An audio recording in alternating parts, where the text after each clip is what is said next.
السلام علیکم۔ مفتی اعظم پاکستان مفتی محمد رفیع عثمانی منو مٹی تلے سپرد خاک۔ نماز جنازہ میں انسانوں کا سمندر امڑ آیا، شرکا دھاڑے مار کر روتے رہے۔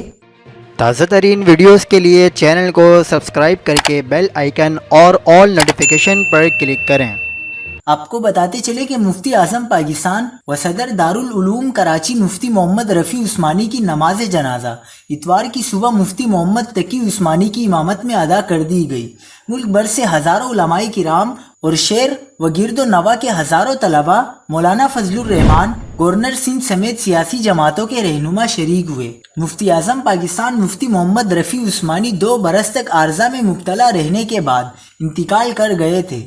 مفتی رفیع عثمانی کی تدفین ان کے والد مفتی شفیع عثمانی اور والدہ کی قبر کے درمیان کی گئی۔ دارالعلوم کراچی کی مسجد میں 5 سے 10 ہزار افراد آ سکتے ہیں، جس کے صحن میں اس سے بھی بڑی تعداد جمع ہو سکتی ہے، جبکہ مسجد کے اندر، صحن اور اطراف میں بھی اتنی ہی تعداد جنازے میں شریک تھی۔